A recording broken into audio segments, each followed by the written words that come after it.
Bret Marumoto, welcome to the Passion Project. Thanks, Mark. Dude, this makes me so happy to have you here, and everybody's going to find out why in just a minute, but it's so cool to have you. I'm glad we got a chance with you being in town to grab you, because although you grew up here in Newport Beach, you do not live here, and we will talk about everything that transpired from the time that I think we were in kindergarten together, all the way through high school, and then peace out, Bret takes off to a beautiful island, and we're going to talk about the whole thing. But you were one of those guests that, like, most people come in here, and I know they're like second half of their life or their adult life, like the organizations they're in, their work, their sports, their whatever. I know what you've done for the last 30 years, and we'll talk a lot about it, but we grew up together, and so I know more about the early days than the later days, which is like the inverse of most people that I have in here. Yeah. But what's really fun is I've been able to watch, like many people, been able to watch your path and your career and what you've been doing for all this time, which is such a rad story of not only following your dreams, but accomplishment, and how you've done it and what you've done has been amazing. And I'm super stoked to be able to share the Bret Marumoto story. Well, Mark, first and foremost, thanks so much for having me here. Oh, dude, you got it. Psyched, Such a cool pleasure. Super stoked. So, yeah, to go back as far as we have, I don't want to talk about our ages necessarily, but we've been around for a while, and we both grew up here. And what's neat is, and we're so blessed, like your parents are still here. Yes. My parents are still here. We were really blessed to grow up in this area of Newport Beach, and we haven't gone very far. And again, you've gone far since then. But what we're going to do today is we're truly going to talk about growing up here and how formative that was, and then what got you to go the path that you've done, which is moving to Oahu, becoming a prolific and accomplished surfboard shaper, connected with some of the best surfers in the world for the last 35 years, how that happens, what you're doing today, and how you've been able to kind of maintain that, along with your fitness and your headspace and your family, and there's a lot that we're going to talk about. Cool? Sounds great. Rad. I'm going to have you move a little closer to this thing. We'll call it shaka distance is How's what I've that? learned. Perfect. Okay. Perfect. Okay, so Bret, growing up in Newport Beach, you have two amazing parents, and we were talking a little bit beforehand. Can we just tell the Marumoto story? Because what I don't know is, how did your family end up here? What year? What took you guys to the Port Streets? Or what was it called when we were growing up? I mean, Harborview Homes. That's it. First generation, Yeah. grew up in there. Well, basically, my dad grew up in Santa Ana, and he was an athlete, and my mom grew up in Huntington Beach. No way. I'm a second generation Japanese American, but yeah, my dad just, he kind of grew up in the ghetto over there. It was pretty rough where he grew up, and his whole thing is he was really into sports. He was an athlete. Hold on. Do you know what brought your parents' families to Orange County? I think that it was kind of like an area where, like, my grandparents, my dad's family, they had a liquor store in Santa Ana. Really? I'm talking like in the ghetto. Like, I used to go there as a kid, and it was pretty rough neighborhood. And today it's probably even more so. There's some tough areas over there. Yeah, it was definitely, like, I could tell, when Gotcha. you're a kid, like, well, this is different than Newport Beach. But yeah, that was my dad's environment. Then my mom was kind of like inland Huntington Beach. She grew up like on a fish hatchery. They had a farm. It was like probably, I want to say at least maybe 10 or 20 acre place that they lived on. So, and your parents, like my parents, probably in their 80s-ish, right? Yeah. So if we're talking 75, 70 years ago in Orange County, there's a reason it's called Orange County, right? It was orange orchards, it was Yes. agricultural, they were raising, where we grew up, they were raising bison out there. Yeah. At the Red Barn where we grew up skateboarding, Yes. which is no longer there. There's just a statue. But how different, it must be incredible how different it was when I never heard of fish hatcheries in Orange County, back in the day. Yeah, it's, my mom's taken me to that area, it's like kind of right there on borderline Huntington, Fountain Valley. And yeah, there was miniature golf over there and go-karts and all that, but they had a street named after them. It was Asari Lane, that was her family. But yeah, it's all different now. It's all built up, all commercial. So her family ended up there because of the fish hatchery agricultural aspect. Yeah. Wow. And then your dad's in Santa Ana, which is probably, as a crow flies, only 10 miles or so away, but in a very different environment. Yeah. Got it. And then where did they meet? Do you know? I think they like met mutually through families, you know. I mean, it was probably like in their early 20s. I'm pretty sure that's their story. And then how did they end up in Newport Beach? Well, that was my dad's dream, you know. He wanted to get us to the coast, you know. So I think we first started out on the peninsula down there by the wedge, but my dad was kind of like, I don't think this is the greatest area for my sons to be growing up. And they choose Harborview Homes, you know, and like so, your parents. Yeah. So Harborview Homes was like the first planned community in Newport Beach, built back in the like 69, 70, 71. Yeah. There's a couple different phases. Yeah. Did you grow up in that house that they're still in? Yeah. Were you born at Hogue? I was born at, St. Joseph's Children's Hospital in Santa Ana, but I grew up in that house. Wow. You know? And they're still there? Yeah, they're still there That's to this so- very day. The neighborhood's changed quite a bit, Yeah. you know. But yeah, they're still there. They're happy. You know, there's still a couple of the original neighbors on that street. Yeah. I mean, it's one of those communities that is very, very, very sought after today. Growing up there, it was very middle class, maybe upper middle, but really more middle. And we could name 500 people that grew up in there, and many of which we're still friends with. I mean, it was really amazing. And there's a grass green belt goes through the whole thing with a school in the middle. Yeah. And you could just, as a kid, be completely safe, meandering through, and we were given free reign. Yeah. Right?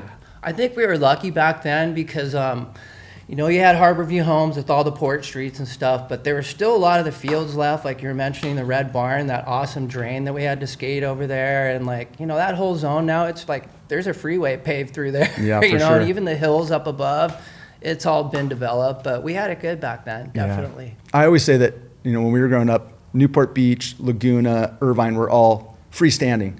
Yeah. Now they're all connected. Like you don't know where they all touch. Yeah. Which isn't. Yeah. We were blessed in growing up, and we'll talk about, you know, the sports we did and all that stuff. You know, I've got memories of your house from that time, from when we were little kids. I think I bought my first cool bike as a kid at a garage sale at your house, and it was like the Schwinn with the banana seat, and I remember there was music playing at the garage sale that day. Like we were all friends at that time already. We were little, like first grade. Yeah. But I'm guessing it was when Queen dropped. It was "We Are the Champions" was playing at the Marumoto house at the garage sale when I bought my Schwinn banana seat bike. Oh yeah, the full album, you know, vinyl. Wild. Yeah. And if you knew this community, it was so safe, and there were so many kids, as I mentioned. It was just being built. There was a school there, so we were just. I can go through, and I'm sure you could. I've been in every house in there, I mean, right? It was such a cool, amazing time. Yeah. Okay, your parents left a mark on me. They were still. I mean, I haven't seen them in a long time. I know they're still doing well, thank goodness. But your parents were always like the most positive and uplifting and cool and like embraced. Everybody was at your house a lot. Like your house was the hang, right? Yeah. Super cool.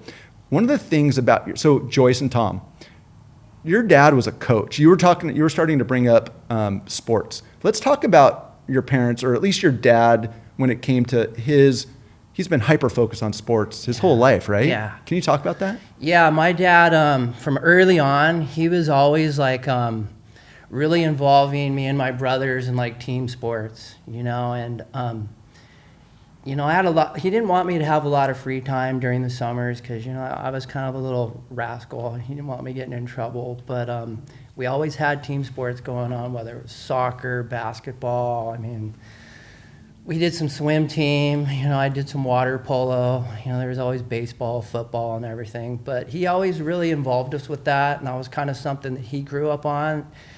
And, you know, at the time, there's a lot of sports, like, I wasn't that great at, you know, so you're kind of like playing, you're like, man, you know, everybody's really good. But it was the team aspect that I learned from all that it was just like, it was so fun when you win something with your friends and your teammates. There's something about that. But yeah, I was really blessed to be able to like learn about all that. And then, you know, I was more drawn to like skating and, you know, BMX and things like that. And of course, surfing. But my dad, like, he always supported me in whatever I did, so a lot of the sports like surfing, he never grew up doing that, but he would always try to research and talk to some of his friends that were surfers and like, I need to get Bret a wetsuit. What size do I get him or whatever, so he really supported me along the way. And even as like, I know we used to start out doing ding repairs on surfboards, and we'll talk more about that. Yeah, but as far as sports, it was a big part of my life, growing up, and I feel really blessed that my dad was there to like introduce that to myself. That's so cool. Well, and he was also, I think, maybe still, but he was a coach for a lot of people. Yeah, I actually I'm visiting, of course, but I came over for like his celebration that the community had put on, and it was for 70 years of coaching, and helping the community. And this event that was last week, it was incredible, how many people had spoke about my dad, about like coaching and basketball and different sports. But a lot of these people shared was that he was really, most important to him was like how you're doing as an individual, your things outside of sports, like how are you doing, your relationships, or like how your health is, and just things like that. So he wasn't just a coach, he was always like looking out for other people, and just that was really important to him. That's so great. And that's what I remember, and that's what you've always heard. And he's coached them, like he would be used as a private coach for a lot of people too, right? Yeah, he's had a couple like really good like college athletes that have gone professional and things like that. But yeah, he's real affiliated in that, especially with basketball. Like he really, to this very day, he's still like trying to get out there and coach at 87. Hallelujah. God love him. That's it's amazing. What impact do you think that growing up around that, watching him interact that way, him being such a positive force and a coaching force, like what impact do you think that had on you? It's just having a passion about what you do. It's like you, Mark, you go out, you like to paddle, you just got to really, it's what you want inside. And it's like when you have a passion for something, it's like it's almost easy to do things. There's the hard work of getting to like your goals and whatnot, but it's the passion of being really involved and putting 110% into what you're into. Well, that's great. Thank you for sharing that. My assumption is that'll come up again when we start talking about what you've done for the last 30 years in your career and all the accomplishments you've had in there. Doesn't surprise me. Let's talk about, you had brought it up, like you played all the sports, but you had more of a passion for skating and surf. Talk about how, because surfing is, I always say this isn't a surfing podcast, but when somebody's as engaged in the world of surf as you are, we're gonna talk a fair bit about surfing. Talk about when surfing happened and how that felt maybe different than the stick and ball sports you were playing. Gosh, surfing got introduced to me through one of my friends. His name's Jeff Roberts, which we all know. I think a lot of people listening to this pod knows Jeff. Yeah, as well. His dad would take us down to the beach, and like I didn't have a surfboard, but they had a few boards, and I remember just like Jeff going, "Come on, let's load up. We're going to the station wagon. My dad's gonna take us down to river jetties." And I just remember going down there, and we had a couple like Maury Doyles and a couple hard, fiberglass surfboards, and I was just paddling around. I didn't know what I was doing, but there was something about being out there that I was just like, man, this is so fun, and like paddling around, trying to get some waves with your friends, and like just being out in the ocean. It just felt like this is what I'm supposed to do, and it was just something that I just felt like I want more of this, and I think from that day on, it was something that like I was always like, oh, I want to be doing this like all the time. Like I like playing sports and stuff, but you know what? I kind of like this surfing thing. How old were you when that happened? I think I was about 14. Yeah. So Jeff Roberts, you mentioned a lot. Jeff's like another one of the mayors of Newport, but he's also from like I would apply the same things you said about your dad about being a positive force and like that's Jeff. Like I think living down the street from your dad, I think some osmosis got in there because Jeff definitely like embodies that same outlook. Yeah. I saw him the other. Jeff's such a stud.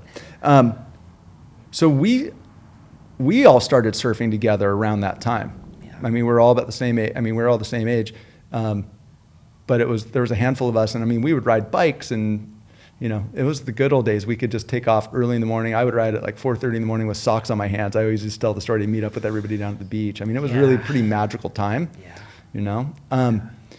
So did your dad let the stick and ball sports kind of go away, or did you have to keep doing both? Well, I'll tell you what, at first, my dad wasn't stoked. He came from an My era, parents too. He came from an era where, like, surfers weren't too respected. It was almost like kind of the bums at the beach kind of a thing. And, like, I didn't really understand that when I was a kid. But, yeah, he encouraged me, but it wasn't something like, yeah, I'll be there at all your surf contests kind of thing and watching you. He was just kind of thought I was going through a phase or something. But, yeah, I was a little tough at first, you know. Yeah. I remember, like, if I wasn't keeping my grades up, the board was taken away, you know. Yeah. So I always tell the story about my parents that they same thing. They did not grow up with surf, same outlook on it. And they said, listen, when you get to high school, if you want to drive when you turn 16, if you want to drive to school, you have to play a real sport. Yeah. Surfing doesn't count. And they Yeah. said, if you want to keep surfing every day and play no sports, that's cool, but you have to take the bus. And I was like, what? So that's where water polo came in for me. That's super funny. Yeah.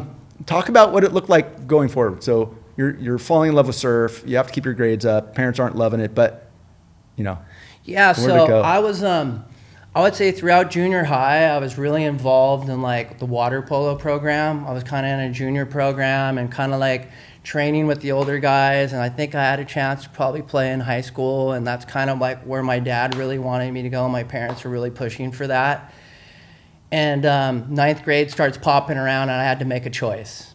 And it was either get up at 5:30 in the morning and be at the pool, or I could go follow my surf dream and want to surf after school. And that's where my parents were like drew the line. They were like, okay, you aren't playing any sports, you need to get a job. And I didn't have a problem with that. You know, I was like, well, you just got to get a job. Yeah, you need to get a job after school, and that's what you're going to do. And that's the most important thing since you aren't playing sports. So I had to go after and get my first job. What was it?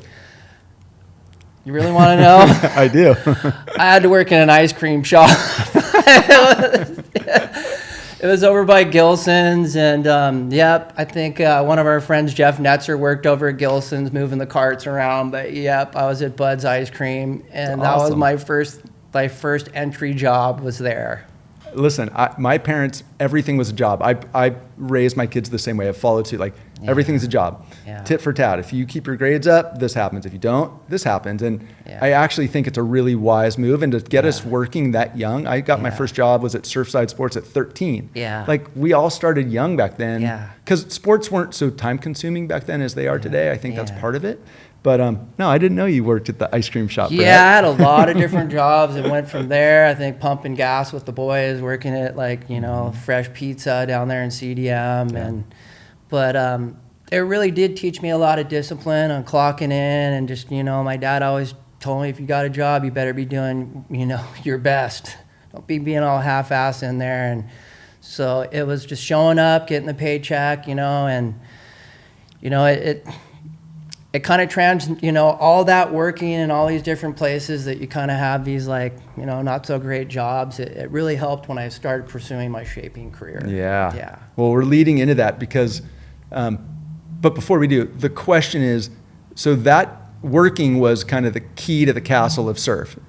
You want to surf and not play a sport, you're going to work. But that means you were working, but it also means you were surfing every day. Yeah, like all the money that I'd make, the little amount, it'd be like, oh, I can get a new wetsuit for the winter. I can get a full suit, you know, or like I can buy another used board, you know, because there's always used boards. I never really had brand new boards. But yeah, that's where most of that money went, was kind of like, oh, I got to upgrade my bike, you know, so I can get down to the beach. And, I think we were all doing the same thing. Let me ask you a question. I'm going to go to junior high school real quick, and then we're going to go to high school.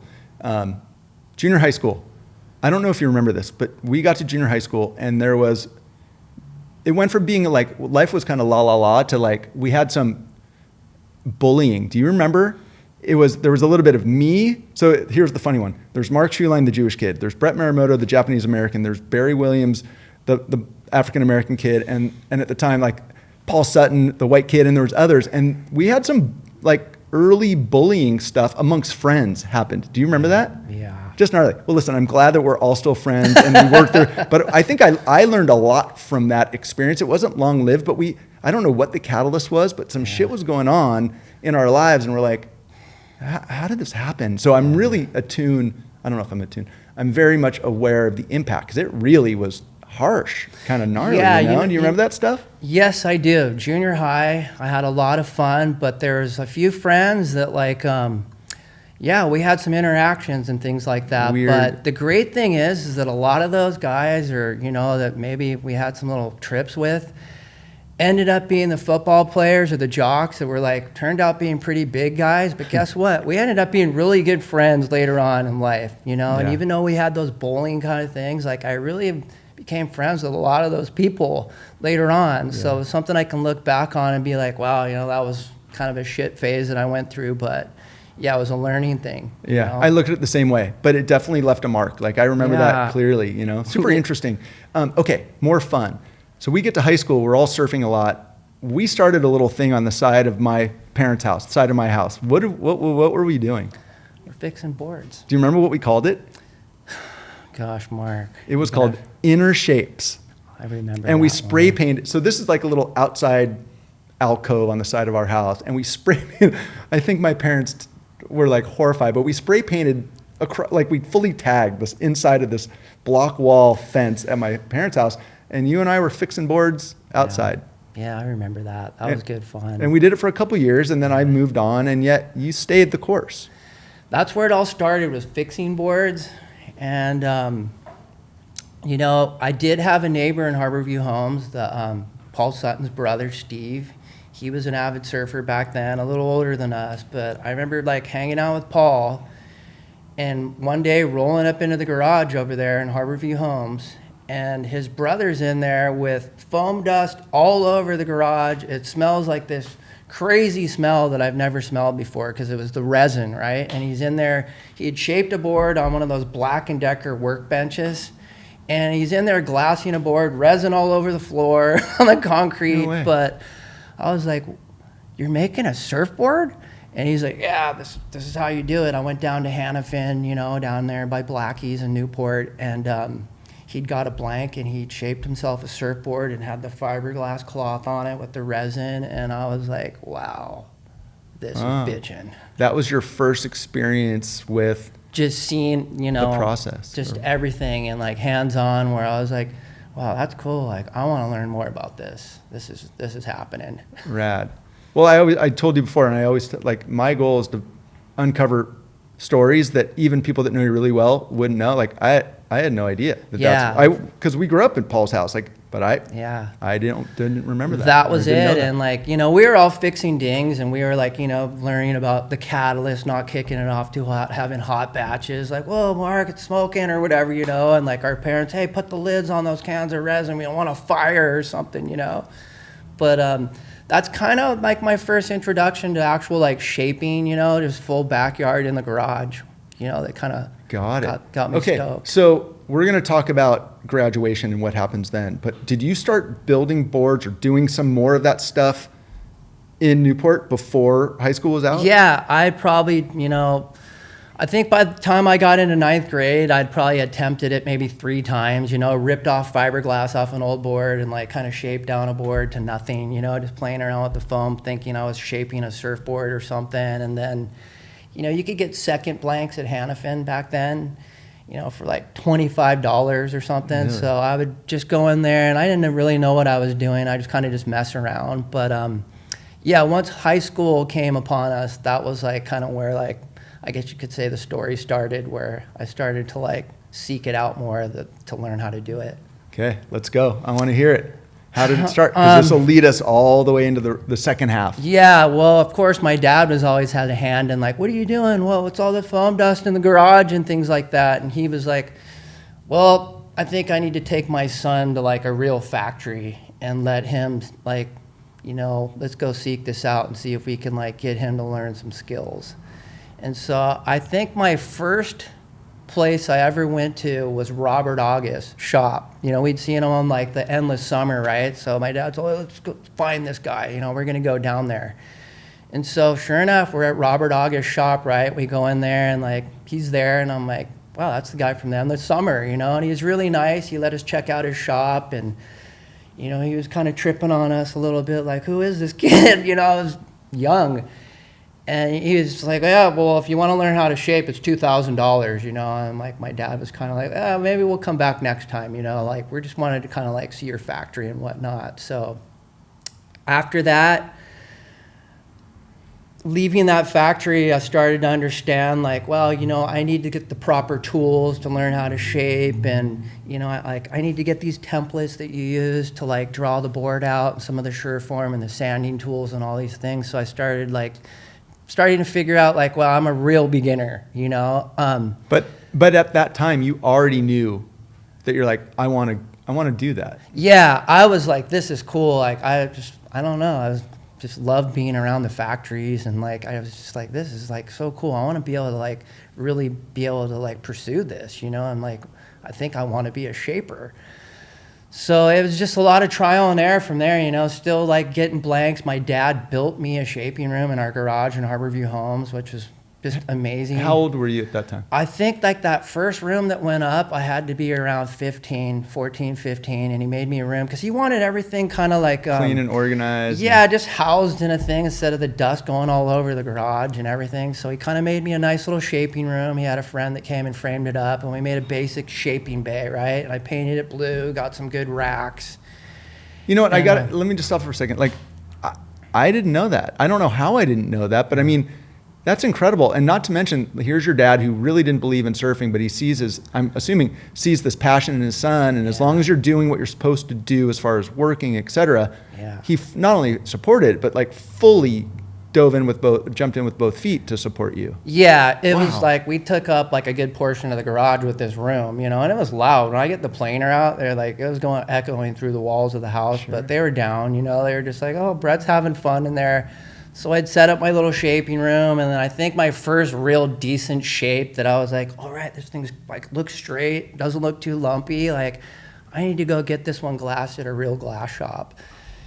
And so I didn't know where to go, you know, but I had seen like some boards like, what was it, Rusty and Bob Hurley and some guys like that. They were taking all their boards to the Waterman's Guild out in Santa Ana. There was this guy, Greg Martz, who had like the ultimate glass shop. He was the man back then. This was the 80s, mid 80s.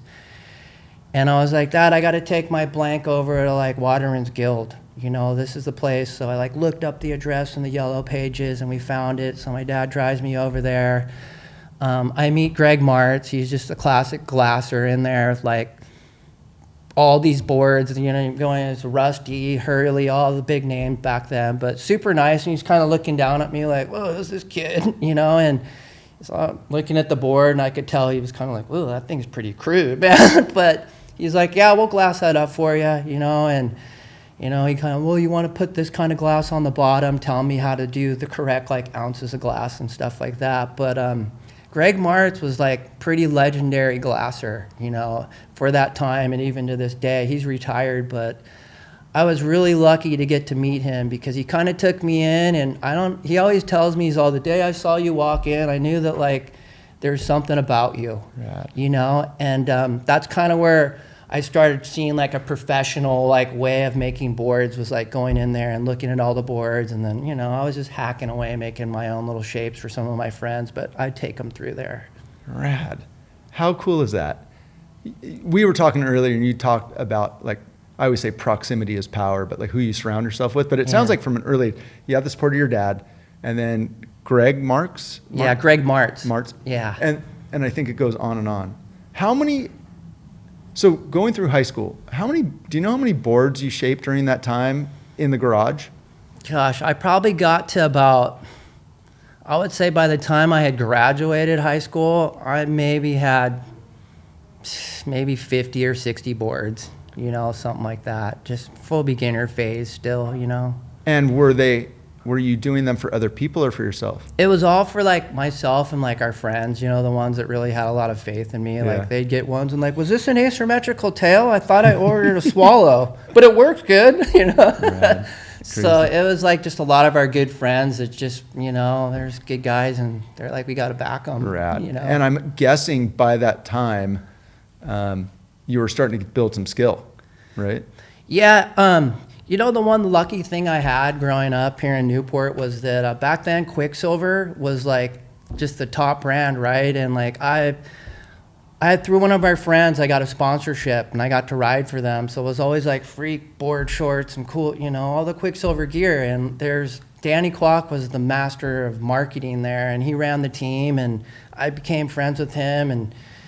And when I think it was like around 10th grade, I'd done some trips to the North Shore, and, you know, started seeing like, wow, this is like the real deal over here. And, you know, they were short trips for 10 days or whatever when I was, you know, 15, 16. And I remember going there going, wow, this place is awesome, you know, and I need to learn more about this place. So when I would come back home to Newport, still in high school at CDM, I remember going to Quicksilver and like pulling Danny to the side and be like, hey, I want to move over there. What do I got to do? And he'd kind of look at me and be like, wow, that's heavy over there. Are you sure you can handle? You know, because it was a gnarly place back then. And he's all, you know, you got to really be an exceptional craftsman to even think about like getting into that league with all those guys. And I was like, yeah.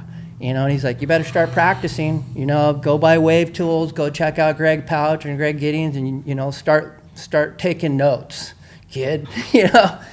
And so that kind of really made me where like, I was like, man, I need to get a better shaping room than my parents' garage. And, you know, we all know Greg Giddings at G-Force, and Greg had a pretty nice little setup out there in Costa Mesa off of Placentia, and I was like, man, I'm gonna go talk to Greg Giddings. You know, I'd got a custom board from him like years before, you know, before I started making boards. And so I was like, okay, I'm gonna like go talk to Greg and like, you know, see what he says. So I go down there and I talk to Greg Giddings, and he had like a bunch of shaping bays, you know, Greg Pouch was there at McCoy Surfboards. It was like, they were the guys. And Greg's like, yeah, I got this new room we made in the back. You want to rent it? You know? And I was like, still had my little jobs that I was doing. And he's like, it's $225 a month. You can rent the shaping bay, you know? And so I was like, really? So I was like, here's a check for the first month's rent. Greg's, I'll just move in. He kind of like helped me like, okay, look, you want to put your racks here. And he kind of gave me a couple little pointers, you know? So that was my first real room in like a legitimate factory, was at G-Force. How old? That was probably when I was about 16. Dude, that's incredible. I didn't realize that. Yeah, and so that's when, like, what Danny was telling me, man, you better start, like, you know, if you're serious, you got to really start kind of, like, analyzing things and, like, surround yourself by some good shapers. So being in that factory, I mean, I remember seeing, like, some pretty, like, legendary guys come through there that were, like, big names in the surf brand that rode for Pouch and things like that, and getting to see Greg's boards and, you know, Greg Giddings' boards and just a lot of those shapers in that little hub. It kind of helped to elevate my skills a little bit. Yeah, I would imagine that the majority of people that surfed in Newport in those days, we were all going to that factory. Yeah. I mean, we were all getting those boards, the Yeah. brands you just referenced. So, an incredible. I'm thinking back on, how did I not know a lot of this? I'm not sure how I missed it, but how rad that you were totally passionate about it at that time. I did not realize it. Yeah, I was really shooting to get like, you know, get independent studies and get my, you know, diploma early. And like, I really wanted to leave CDM. Like 10th grade, I was kind of over it. Mm-hmm. I just was like, I want to move to Hawaii and like, I want to be a shaper and like learn to surf waves over there. And it was just like a dream, you know? And like, I remember kind of telling my dad, and he was just like, yeah, right. You know, you're not going anywhere. You're going to graduate. Number one, you're going to hold your job down, and if you get some, like, keep your grades up, maybe you'll get a chance to go over there after you graduate, you know? And I was kind of like, oh, no way, really, Dad? And he's like, yeah, you keep your grades up and you stay in school and get your diploma. We'll help you out for the first year, but you got to have a job set up over there. You're not just going to go over there and bum out being a surf bum, you know? Because they're like, what's our kid thinking he's going to do? Just move to the North Shore and just be a surfer? That's not in their program, you know? So that's where I just kept kind of in contact with Danny. And eventually, as I got towards my senior year, you know, he told me, he's like, hey, look, I know a guy at HIC Surfboards, and I'm going to talk to them, and I'm going to get you like kind of an entry-level job at the factory over there so you can get there. And so that was enough to convince my parents to like buy me a ticket to go over there my first winter. And it was 12 days out of high school that I left, and I was like, boom, straight over there. 12 days. That's incredible. Yeah. I just got a reference. So, we had Keone Watson in here a couple weeks ago. I know you know Keone well Yeah. from Oahu and big wave and super accomplished waterman. But he talks a lot about the impact of Daniquoc as well on his life and his career. So Yeah. I just love hearing the stories of these people that come into other people's lives to help them go and grow. Yeah, there's a lot of people like that I think that we've grown up with around here that just, I mean, it's a melting pot of just so many successful businesses and people in general that come out of Newport. Yeah. And I was really lucky to like have a family friend that knew Danny that I got introduced with. It was Sean Hornbeek. Oh, no way. Yeah. And he kind of set that up, like, oh, my friend shapes boards, Danny, you think you can get him on the team? And like, it was kind of just evolved from there. And that's how I met him and Paul Gomez and just everybody at Quicksilver. Well, growing up in Newport in the 80s, as we did, and you mentioned Quick, but like this was the central, in the US, if not the world, this is the hotbed for the surf industry. Yes. We've talked about on this podcast before. Quicksilver, Billabong, Hurley was founded here after Billabong, Ruka, Volcom, all from our high school. Yeah. On and on and on. And everybody wanted to kind of do what you did as far as be in the surf industry or be sponsored by it. A lot of people went on to do it. You're the only one of our kind of circle of school that, well, that's not true. I mean, Cordell went on to be a prolific local shaper as well. Yeah. So, okay, a lot of people come out of here, but your story is amazing. So 12 days after graduation, you're peace out. Yeah, and I couldn't wait to go. I remember a lot of our friends like, where are you going? You're leaving? I'm like, yeah, I'm out of here. They're just baffled, but I was excited. I just wanted to get there. I had met someone the year before, and it was Mickey Nielsen's brother, one of his younger brothers that I had met over there on the North Shore. And he's like, if you come over, I'll find you a place. So I kept in touch with him. He found me a place at Sunset Point. And this was 1988. Yeah, so I had a place set up, and it was only going to be a year. That was my parents' program. Like, look, you can go for a year. You got that job at HIC. You're going to learn about shaping, and then you're going to move home and go to college, or like you're going to come back, right? And so I was like, yeah, great. Yep, that's my plan. I'm going to go for one winter season and a summer and like soak it all in and move home. And so when I got there, it was awesome back then. The North Shore is a lot different now than it was back in like late 80s into the 90s. It was. What was it like? You really have to watch what you say to people, and you got to have a lot of respect for the locals back then. As long as you just kind of do your thing and you work and you're into surfing, you're not going to have any problems. But yeah, you had to watch out back then over there because there were some heavy characters. Yeah, in the surf world, I mean, that's all we talked about. Like, I mean, we knew it was such a heavy. So as a kid that didn't do that and growing up surfing, like the North Shore of Oahu, all of Oahu really at the time was really heavy is the term we would use, but it was very localized, very like, to your point, you had to really be respectful, and you really had to, if you were going to try to move in or be part of it, you had to do it very very intelligently and respectfully. Can you talk about how you did that? My whole thing is just like, number one, I was there to like be a shaper, and I was 19, when I got there, and it was something like that was my whole thing was like, I want to learn how to shape boards. I want to like be in these waves, I mean, it's scary over there on the big days. Like in Newport, you get some big days, but compared to Sunset and Pipeline, it's a whole nother league. So it's like learning about the ocean over there, but then the etiquette in the water and on the land of just having respect for people. And a lot of it's like not a whole lot of talking, just always working, and kind of like people, they watch you over there, and my thing was always going to work, and I'm not getting involved in any of the riffraff over there, and I want to show up when the waves are good and just kind of like stay out of the guys' ways, the heavy people, and like just try to get some good waves and fit in, And I think just working and keeping busy and always focusing on the ocean and surfing, that I met a lot of really good friends that way. Amazing. We'll talk about some of those names in your life, but how did the shaping continue over there?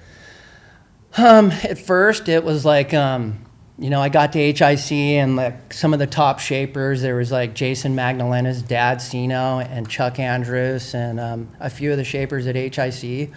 the manager there, like I brought one of my boards in, and like the manager was like, well, go show those to the main shapers, you know, and they kind of looked at my board and they're like, how many years you been doing this? They could tell that I was very green and I needed a lot of work, but they're all, hey, if you need any help or like, you know, anything, give us a call. Here's our numbers. Like really, like a lot of aloha, like really, really nice Hawaiians. And I was like, wow, these guys, like, I feel welcome, you know? So I'd show up at the factory and they're like, okay, we're gonna delegate you to hand sanding the glass on fins, because we did a lot of glass on fins back then. And I was like, wait, I thought I was gonna be a shaper. They're like, no, your boards are not good enough to put in the store yet. So I was like, oh, this is the total Mr. Miyagi, like wax on, wax off. yeah, right? so it was basically like, you're gonna hand sand those boards and sweep the floor up, and like, yeah, you're gonna make a little bit of money, but yeah, that's where you're delegated to. So it was kind of humbling. Total apprenticeship mentality. Yeah, well, that was like a good reality check to where I was like, wow, you know, like I have a lot of learning to do here.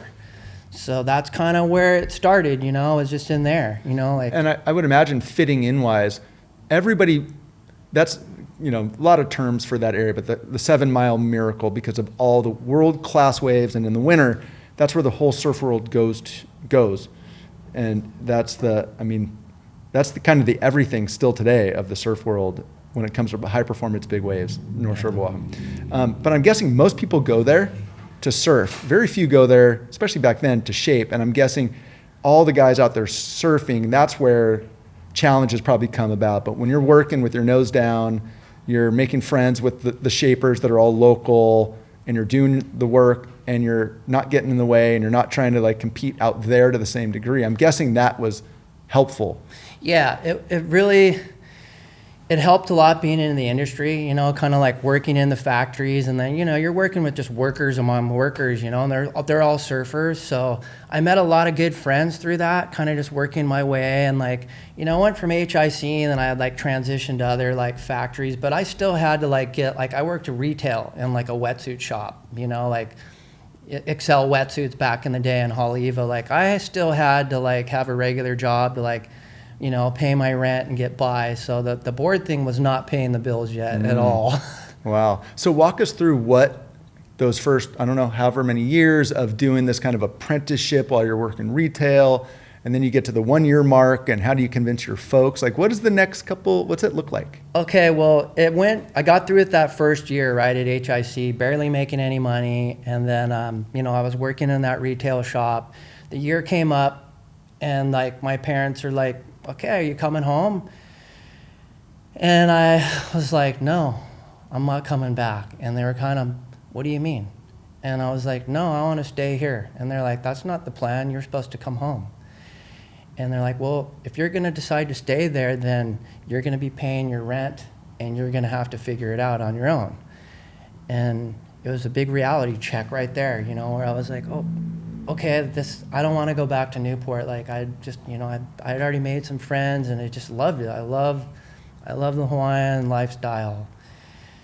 And so it just boiled down to like really just putting my head down, where I was like, okay, it's on now. I got to like figure this out. And like I'd met some really good friends, you know, through just the board thing, and one thing led to another. I'd met like a friend of mine who was a local shaper, and he knew this guy Randy Rarick, who ran the Triple Crown, and he introduced me to Randy, and then Randy introduced me to this other guy, Mark Townsend, who was like the top airbrusher at the time, who sprayed like everybody's boards. All the good shapers were going to him, and Mark needed like he needed a guy to drive around his van to pick up blanks from all the shapers on the island. That was me. Wow. And so that job led into me meeting even more shapers, because I was just picking up blanks. I mean, we're talking like Dick Brewer, Mike Diffender. I'd go down to the Downings. I mean, the top guys. And, you know, I'd be rolling into like Mike Diffender for his yard up in Pupukea, and his, you know, I'd be like, wow, this guy's got like a shaping room in his backyard. And of course I knew who Diff was, and like, you know, he's in there making balsa boards, and I'd be like, wow, this is unbelievable, you know, and like pulling up at Al Chapman's shop and all these like legends, you know, of the North Shore for then. And so that job led to me meeting like just all kinds of shapers. It was a really good like turning point.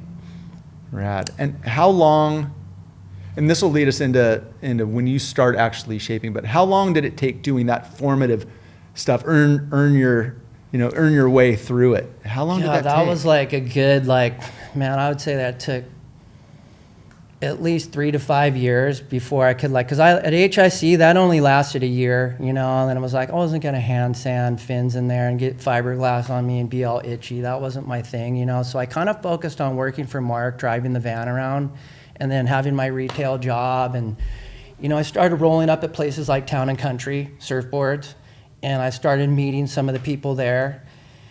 And I would say probably around year 5 into it over there, no, this is probably actually before that. I would say this is maybe year 3 that I was there. That there was a local shaper that I knew that knew the management there at Town and Country, and they were starting these Christian Fletcher surfboard models where Christian was getting kick downs for each board for having his logo on the boards, and they needed a shaper for those. And back then you don't get much for hand shaping boards, but I took the job anyways. I think I was getting $25 a shape. Wow. But I took it, and I was probably doing 30 of those a week, hand shaping. And that was kind of my big break to getting on a production level where I felt wow, somebody's seen something, in my skills, and just kind of started powering away at that. That's amazing. Were you shaping for those 3 years leading up to that, or were you side hustling, just doing it? I was still shaping. Yeah, I was getting a few orders here and there from a few guys, but nothing big, I was just surviving and living the dream. But man, is this going to happen or is this not going to happen, But there were some tough times where I just didn't have very much money, But you were committed. Let me ask you that from a business, life, career focus. You're your parents really wanted you to go to college. You're nope, I'm staying here and I got to make it. And you're this is hard. I don't have much. You just said I don't have much money. Yeah. Were you still always determined? You're I'm gonna friggin' make it as a shaper? Yeah, there was a lot of times I remember just being kind of frustrated. Is this gonna happen? Because it was so competitive then. And a lot of it was hand shaping. There's no machine, so it's your skills with the planer and hand shaping had to be really, really on point. So there was a lot of that hands on. But yeah, there were times where I remember am I living the dream that I want, or maybe there's something else? But I never gave up on that because I just had a passion of wanting to I'm gonna do this, and there'd be little breaks. You'd start getting some guy hey, I want to get a custom board or whatever, and you'd be oh cool, I can make some extra money, But yeah, there were some struggles definitely of just wanting to get to the next level, but it took time. Yeah, could you see what it could, air quotes here, what it could look like? As far as if I get to that level, some of the names you mentioned, Diff or any of these guys, then I've made it and I can pay my own way. Did you see the path you just had to get there, or was it always I don't know? It was more just trying to want to work for some of the big companies and just get in there and do that. I wasn't even thinking about, I'm going to have my own brand one day. That was way beyond where I was, at that present time in my life. It was more all right, cool. I'm kind of building my resume by working for some of these companies, and you wouldn't really get to work with their main roster of team riders yet. They were kind of keep you on the side, you're just doing some production stock stuff, So it was kind of watching what a lot of the other top shapers were doing, and man, maybe one day I could be doing what they're doing. But right now it's all about the learning phase of just kind of getting the numbers down and that type of stuff. Was there a magic wand brand or shaper that you're if I could work with, I want to work with them? When you got there, who was it? There was a company called Island Classics that Eric Arakawa owned, and that was the brand. He had the best team and the best riders at that time. And the really cool, fortunate thing is that I had a family friend of my parents that knew Eric. And so after being there for a few years, I remember my dad's friend Bill Dutton told me, when you're there, go talk to Eric and tell him you know me. And so after a while, when I'd kind of went through and worked at a few places, I got I thought I could okay, I'm gonna go look this guy up, because I'd seen all of his boards. You'd see Michael and Derek Ho and Ronnie Burns and some of these guys riding his boards. It's quite obvious he was the top guy. And so I went down to his office one day, and he was there. Usually he's at a shaping factory, but every Wednesday he was at this office. So I went down there. It just happened to be the day he was there. I didn't even know.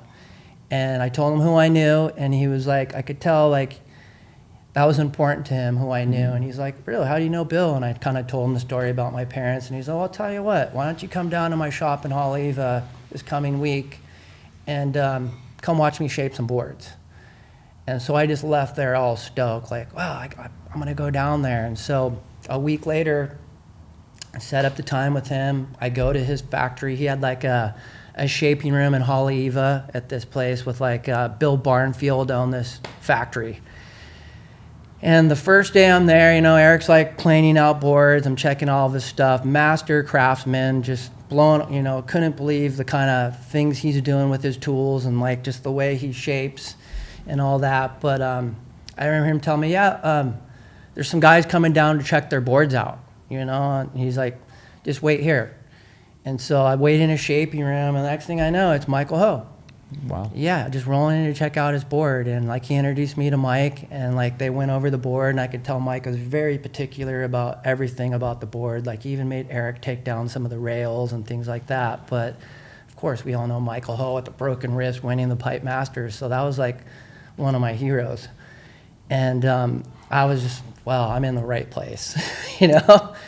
And I just kind of kept that relationship with Eric over probably for a full year. He'd like let me come down and check him out, you know, once a week or every other 2 weeks or something, and like kind of just pick his brain, you know. And like he never like sat down and was like, here, you got to do this or that. But I just like would ask questions, and he was just really cool about that. And that was kind of my like turning point to where I felt like I'm in the right place and I'm learning some new things, and that's when my shaping started to evolve. Wow. I just have to say for the pod listeners, like the names that you've been sharing, and I know there's a lot more, like it just reinforces, even from the beginning, you were so connected, whether it was by luck or by the job or by relationships of your folks, whatever, like you're talking about the who's who. So just by osmosis and engagement and spending time with these folks, like holy schmoly, like these are the guys that live here, like grew up hearing all these names, and here you are, again, maybe just driving the van and picking up stuff, but you're in their factories, you're touching their, like these are the master craftsmen. Still to this day, their names are talked about all the time. Yeah. Incredible. Okay, so where do you go from there? So it was, you know, of course I wanted to work for Eric, you know, but he had all these like really good guys working for him that he didn't need any help. So I always wanted to work for the brand, but in the meantime, I was just on the side trying to like work at other factories, picking up work that I could do, still working for my friend Mark, driving the van around. And yeah, it took a couple of years, but there was a turning point where one of Eric's guys, I guess, like had moved away and he needed a shaper. And I was working for some other company at the time, just kind of doing stock production. And I got the call from Eric, and he was like, hey, do you want to come and help us out? You know, and I was like, what? Of course I want to come help out. And he's like, okay, well, come down. I'll show you what's going on. And like, that was kind of my first job that I felt that like, wow, I've reached like where, like, I don't want to say my dream, but it was like that company that I really wanted to be part of. Rad. Yeah. How old and or how long you been in Hawaii at the time that came your way? That was about, probably I was 21. Okay, still very young from a shaping perspective. How many boards do you think you would have shaped in total at that time when you got that call up? Probably, I would say when I got that job with Eric, I must have been around 300, maybe 400 boards in. And is that it's just an incredible amount of volume you have to do to learn the craft. Like if you're a painter, you can sit in your room and paint all day long and paint over it and paint again, and you're making something out of something with a real expense to make it, to shape it, to have it glassed. Like the learning curve is incredibly steep in what you chose to do, right? Yeah, there's, you know, like back then it was a lot, like there really wasn't the machines of today, you know, it was hand shaping. So it was real, you got to be really spot on, you know, with your planing and like just making sure everything's even, because if it's not, it's going to stick out, you know. As a little education for any listener, so you've mentioned a couple times the machine shaping. Talk about what a surfboard machine does today. We're not even talking about mass produce Yeah. boards in overseas, but the ones that are made with a machine doing the initial cuts and everything. Yeah, so the machines, it's a CAD program. So you're taking CAD on a computer screen, designing, and you can design your surfboard on the software, and then you take that file and it's put into a machine, and this machine will take the blank, the raw blank, and it will do all of the planing that you would physically do by cutting the blank, the blank out, getting your outlines all straight, planing, doing all the work, getting your blank straight, getting your rocker, all the concave. These machines of today get it so close and so nice. And it's nice, What does it do, 95% of the work? close. Wow. There's still a little bit of like cleaning up and a little But bit what of that means is adjustment. anybody that can get in front of a computer Yeah. and has the money can shape and then clean up and have somebody do all the glassing and everything, and they have a Yeah. pretty good board. But back then, I guess so thank you for sharing that, because the difference is for the master craftsman, like yourself and everybody you were mentioning, you're doing hundreds of boards by hand, every piece of it, and getting something to be that perfect and completely symmetrical and like, it's an incredible skill. It's very physically demanding, and you have to master the planer, the power tools. That's the main thing with hand shaping boards, is knowing how to use the planer and manipulating the foam. And it's an art that takes a lot of skill, and it takes numbers to get to like getting good, where you're like very, very consistent at like roughing boards with the planer, and then you're going to go and do your hand finishing. So it's a lot of physical work to do that. Are there any people, or are there many people coming out as shapers of today that are really learning the craft the way that you did? There's a few that have just like the last few years, I've noticed a lot of the newer, like younger generations have an interest in like hand planing boards, which I think is freaking awesome, because there's a lot of people that just jump on the software and like pull from the catalog of surfboards on there and just punch in numbers, and they're making boards and starting a label. It's that easy. Wow. And like, I didn't learn that way. I really like put a lot of like hard work into like learning the craft, and just focusing, and like that's how I learned. Well, 300 blanks shaped before you even got like the entry call from an elite manufacturer like Eric Arakawa. Yeah. That's incredible. And again, it speaks to the craft. And when you see your boards, and we'll talk about where we can find your stuff, like, and who's riding them and who's been riding them for the last 3 decades, like, there's a reason that you will see a lot of Bret boards and some of the heaviest waves in the world on the North Shore of Oahu and elsewhere. So, well done, my friend. Did you ever go back to college? Never did, Okay, Mark. I'll use but you have a PhD in surf business, and Keone used a term, and it's NSU. SU University. North Shore University. And I was like, oh, he's like, dude, you learn everything you need to know about interacting with people, about business, about etiquette, about integrity, about respect. He's like, it's pretty amazing. But I don't think it can be worded any better than that. It truly is like, it's life firsthand on a lot of different things that you can learn academics in school, but growing up on the North Shore and like putting your time out there, yeah, you learn a lot. I can only imagine. Again, to shine a light on it, like, it is the mecca of surfing still today, other than the Olympics in Tahiti's going on as we speak. But that's where the whole world congregates every year for some of the most elite, harrowing surf ever. And you've been there for 30 plus years now. So let's talk about, and you're wearing the shirt and the hat, let's talk about Bret boards. Where did that, you can connect the dots with Eric Arakawa and where that left, but like at some point, your brand became more and more and more your thing. Yeah, I put in a couple years working with Eric at Ion Classic, and then his company, he like transitioned into working for another brand. He kind of like stopped his brand and worked for another company, and then he kind of like let me break off, or actually he helped create a business with Michael Ho, and it was Perfect Lines, and it was kind of like his thing of giving Mike something for like writing for him, where him and his brother could start this company.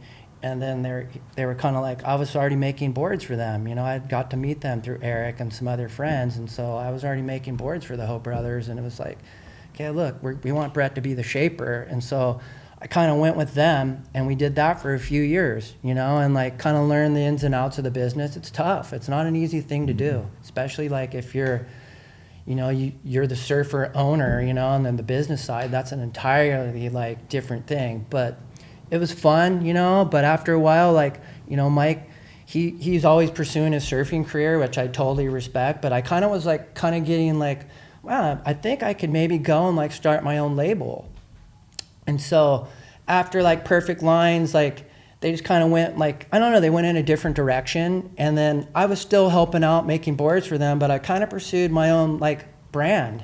But at that time but you're still shaping, and you're very nonchalant in talking about Michael and Derek Ho, or two. Derek Ho was the first Hawaiian world champion, is that right? Yeah. And Michael, I mean, these are two of the most accomplished surfers in the world still. Derek passed away a couple of years ago.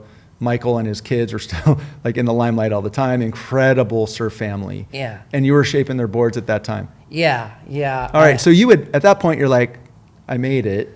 Not maybe made it, but like if you're making boards for those people at that time, like you're now in.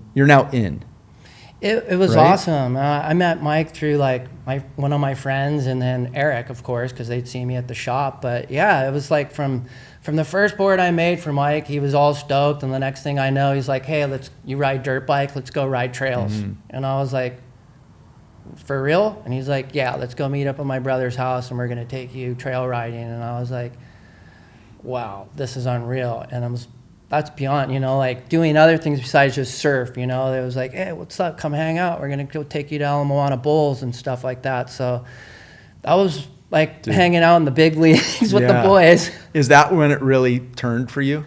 Yeah, it was fun because like they're no different than anyone else. They're just down to earth, good people, you know, and it was just fun to have some cool friends that like, you know, that not only that, but it was like the guys that I was growing up watching, like, well, look at these guys charging these huge waves on the North Shore and like fearless. And then you meet him in person and there's everyday guys like, bro, let's go ride dirt bikes. Come on, you know, or like, it was so great. And then not to mention learning about the equipment from like the world's best, you know, because I'm not going out at like 12-foot pipe and pulling into big barrels like they do, but you know, to have them like, yeah, that board worked good, but you know what, I want the tail thinner, or like, you know what, let's position the fins. And so there was a lot of learning that I got to soak in by just listening.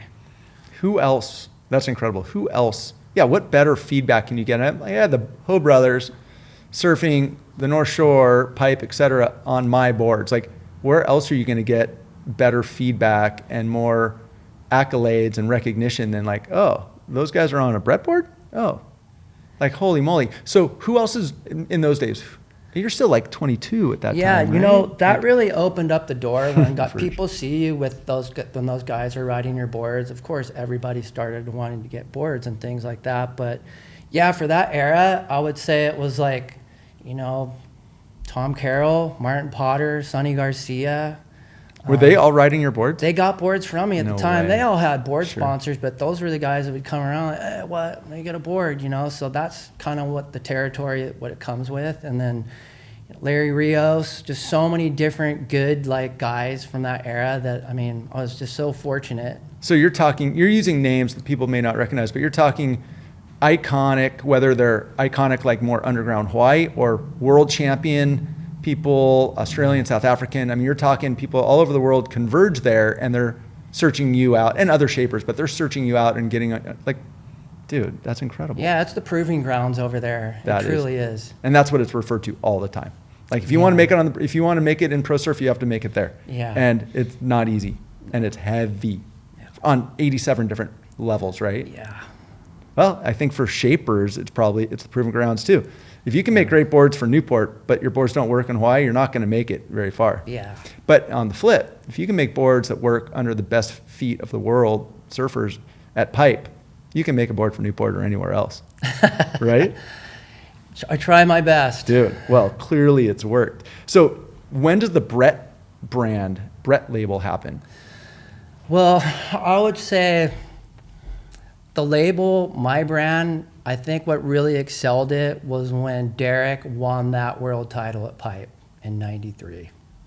That's kind of what solidified things where I was like, okay, That was on one of your boards. Yeah, it was on a Perfect Lions board we were doing at that time. But yeah, Derek won that event. He came into, I think he was 7th on the ratings coming into the pipe contest. And Gary Elkerton was supposed to win. He was in first and had like all the momentum going in. But Derek had a chance. He had to win the event. And yeah, he ended up kind of just pulling a miracle that day. So he won pipe that made him win the world championship in big pipeline on your board. Yeah, too. First Hawaiian world champion. Holy So moly. when that happened, that was kind of when I started to realize, all right, I think I've solidified a like legitimate like spot where I can start to think about pursuing like my own company. I would imagine world championship on your board in heavy waves 30 years ago, Bret. I mean, that's incredible. 30 years ago. Dude, that's incredible. Congratulations. So where does it go from there?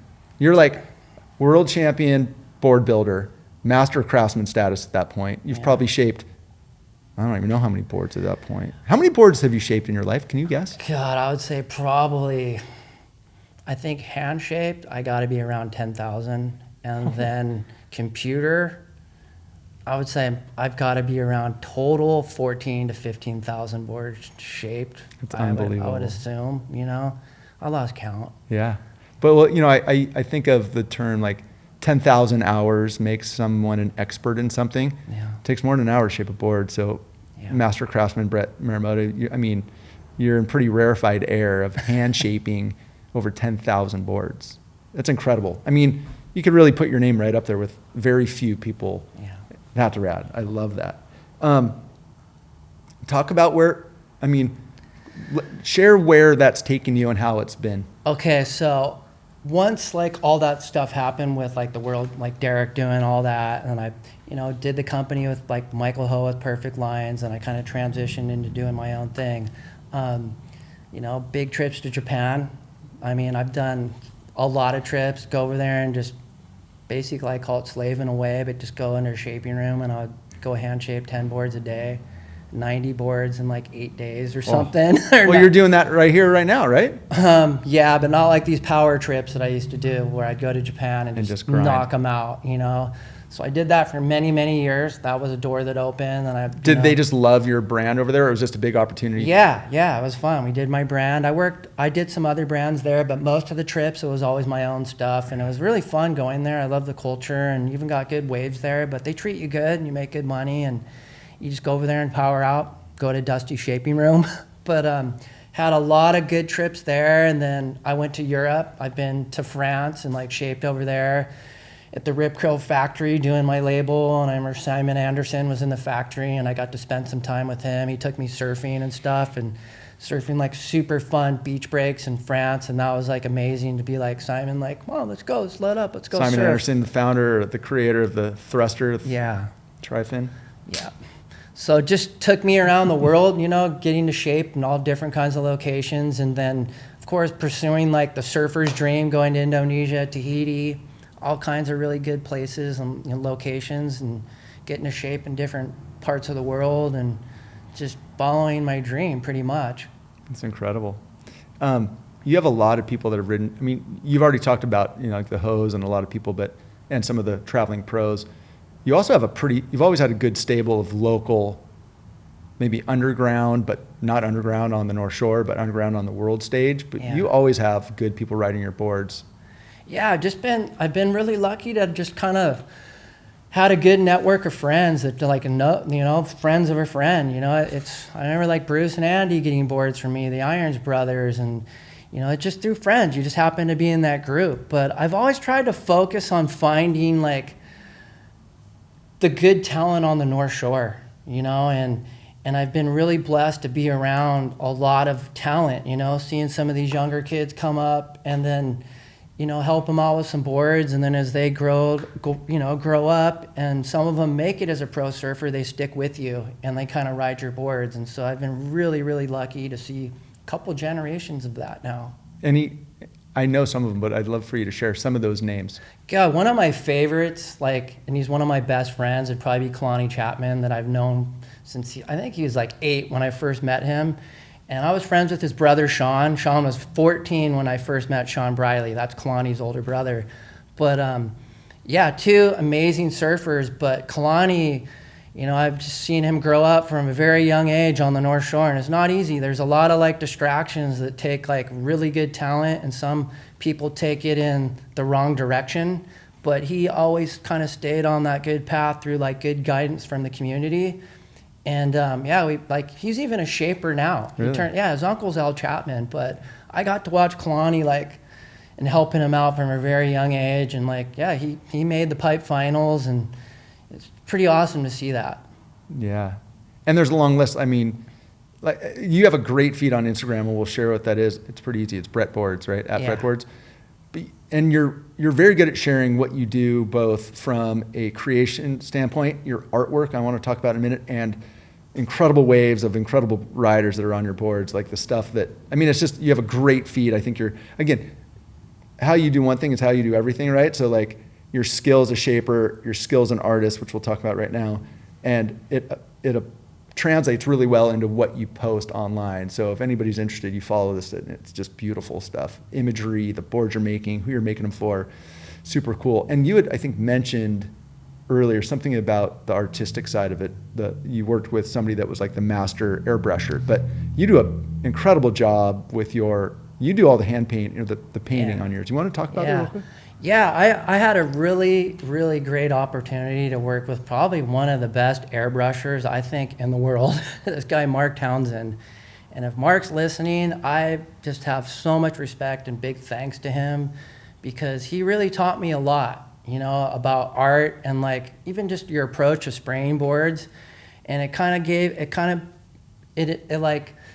I was really like drawn to that, of being able to like want to spray boards on top of shaping. That became something that I was like, yeah, I can spray my own boards. I don't need to hire an airbrusher. I can do my own art. So as time went on, it just kind of led to like where I found what I wanted to do is have a unique spray for my type of brand that's just authentic to my brand. Like anyone can have like a red rail on a surfboard, and like 10 other guys have that, you know, but my boards are unique. I kind of have like my own art to the board, and that's something that like I kind of learned from him. Like there's a style that you have that kind of separates you from other brands, and that's kind of what I've done. I really like doing camouflage, and it was kind of a Jerry Lopez like influence, but I kind of do my own thing, and I use a lot of paints that graffiti artists use, like spray cans and things like that. Been real fortunate to have a company, Montana Colors, as you know. Yeah, Angelo. Met Angelo, and like he's always supported my like what I like to do, and it's something that like I just get to work with good material, you know, and do the art that I like to do. You know, that's right. I didn't realize that you looked at it that way. Like I didn't realize that you had done it. When anybody looks at your Instagram, you'll see this exactly what you're talking about. I didn't realize that was an intentional like representation of Bret Board's brand. I just thought it was like a super cool way to like make boards look good, but it wasn't exclusively related to the brand, if that makes sense. Totally makes sense now. Yeah, because it's just so a certain cool. style, you know. Yeah. You see a Ferrari, they're just like that really nice red, you know. But yeah, I mean, you've seen all kinds of boards with camouflage designs, but I've been doing it for so long that I just have my own creative style, you know. It is very recognizable, and it's beautiful. Thanks, Mark. No, I dig it. You know, with my art background, I love good art. I can't do it very well, but I do love it. Liz, let me ask you a question about the industry, and then we got some other stuff. But you said earlier that this is a passion for you, and it's been a passion. You didn't really know where it was going to take you, but it's always been a passion play. It's a very hard, you've mentioned like all along the way, it's been hard work. It isn't a super lucrative role, I don't think, when you look at the amount of work that it takes to create a board like this. Do you command what your boards are actually worth? Or it seems like there's maybe when someone has your expertise, but you're competing with, you know, what we call pop-out boards from overseas that are made in a factory as opposed to yours. Like, there's not that much of a differential in price, but yours, the value seems so much higher getting an expert master craftsman's hands to create it.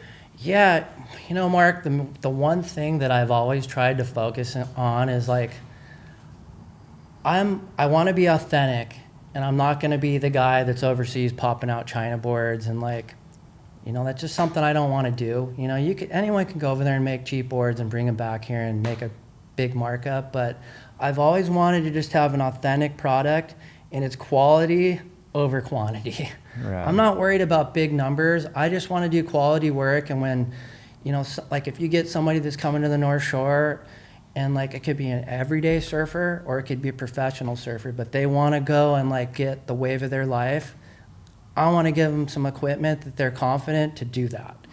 And that's what I am. I'm an authentic brand, and I think that's what's going to like, where my pricing and like the quality of board you get, that's what's going to separate me from like somebody that's just buying some random logo from a surf shop, you know?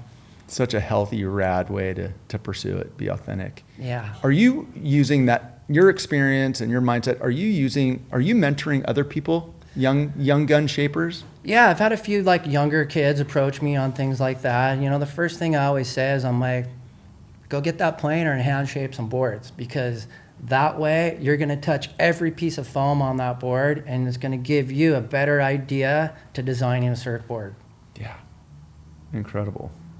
The one thing that we haven't touched, thank you for sharing that, it's so neat. And I think with your experience and background with your dad and the people you've been interacted with all these years and how you've gotten to where you are today, like it seems like an incredible opportunity for you to mentor other people, in my opinion.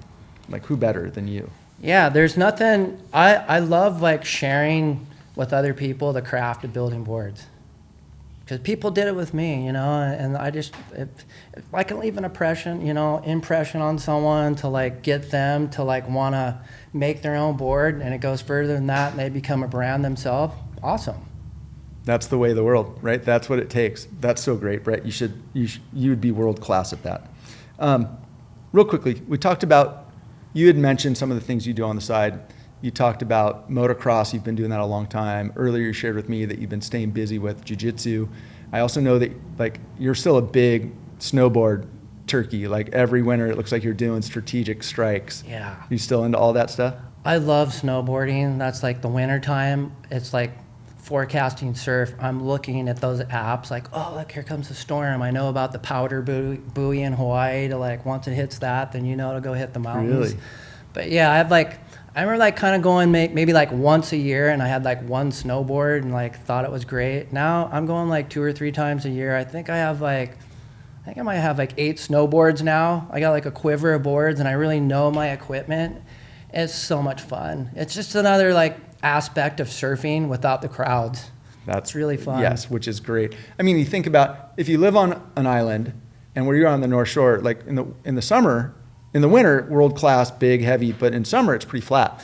Yeah. Right? So you stay busy doing other stuff, or you kind of go crazy, I would imagine. Yeah, North Shore during the summer, it's a lot of like, for myself, I like hitting the trails because it's not too rainy during the summer. So we're up and like riding dirt bikes. You know, I have like a little pit bike track in my backyard that we launch some little jumps. Nothing major, but we have fun doing laps. It keeps you in good shape, and then hit the trails, go ride for an hour or 2 up there, and then during the week, I try to do jiu-jitsu 3 times a week and go beat myself up in there, but it's fun. I really like it. I have a good community of friends that all train, and it's fun, interacts with surfing too. I think it's a really good thing to like par together. Well, and clearly it's working, buddy, because you're looking super fit, and we're just trying to keep both getting younger, I think, any way we can. Real quickly, your family. So we talked about your folks. You have 2 brothers, but you also have 2 daughters. Yes. Yeah, I'm a proud father. I have 2 daughters that are born and raised. Both of them grew up on the North Shore. One's 29, has a 4-year-old. Grandpa Bret. Holy shit. That'd be me. Right? Yeah. And so rad. I have a younger one that's 21, and both of my daughters, they grew up doing a little bit of surfing, but they actually did a lot of different sports growing up, like judo, wrestling, water polo, swim team, and like, yeah, so they've had a good mesh of all different kinds of things to do growing up. Yeah, it sounds like you followed, as I say, you fell off the Tom Marumoto tree of like keeping your kids busy with sports and exposing them to a lot of different stuff, right? Yeah. Good for you. You know, it's amazing to me that we're old enough to have grandkids. Yes. You and I and a few others were like the oldest guys in our class. Yeah. But it's pretty wild because I always quote my mom, like, I still feel 21 till I look in the mirror. Yeah. But dude, it's That's a so good rad. one. It's so neat. Listen, what's next? More of the same or what? What's on the horizon? Mark, I just really love surfing still. You know, it's something that like I'm still looking, like when I see those forecasts coming in, there's good waves, I get all my work done and I'm like, it's coming in a few days or it's next week. I make sure my schedule's cleared. And like Beautiful. whatever obligations, you know, if there's like really good surf coming, I even like kind of tell my girlfriend ahead of time, like, hey, next week, 3 days or whatever, I'm going to be on it surfing. So that's kind of what I really love to do. I just still want to be in the water. Where? Favorite wave over there? My favorite wave over there, there's a lot, you know, but I really like surfing Velzyland and Rocky Point. Those are like really fun waves, and there's a couple little secret spots on the east side that I like to tap into. But just love being in the ocean, wherever it is on the island. You know, summertime's really fun over there too. You have a great wave in town called Ala Moana Bowls. Yeah. And just love being in the surf. So great. People can find you where? You can find me at @BretBoards on Instagram. That's like my main feed. And then if you're ever on the North Shore, hit me up. Where are you? Where do people find you there? I've been at Sunset Beach for a long time. That's where I live. And that's kind of my little home base. It's a good home base, right? Listen, Bret, let me just, a couple things. Like, first and foremost, like from a business expertise, master, like, I just love the story of, you know, when we were kids, you were figuring this out and your parents were supportive and your dad was like, hey, the story's amazing. And again, I was there, but I didn't know a lot of what you were doing or how that was going. And to watch where it's come, because from our little inner shapes on the side of the house and, you know, we really all started surfing together, to watching you grow over the last 30 years, shaping boards for the best in the world year after year after year and build this beautiful brand. And as I said, now like in a position to mentor others, and yet you can shape forever. That's the beauty. I mean, there's no you're going to be, your dad, you said, is 87. That's 30 more years of shaping minimum for you, buddy. You got a lot more boards to put out there. I've just been super proud to watch what you've created. It's super rad, and how you've done it, and the name you've built, and the people that are around you. And I just want you to know, I'm super, super proud and impressed, and it's super cool to watch somebody take a dream and turn it into this incredible reality. Thanks, Mark. I appreciate the accolades. You know, it's like we talked before, there's passion. That's what it is. And some of us are really lucky, you know, you find something early on and you're like, that's what I want to do. And like, man, I've been so blessed to be able to follow the dream that I had from when I was a young kid of just wanting to be a surfboard shaper, living on the North Shore, and then it just led to other things beyond what I wanted to do.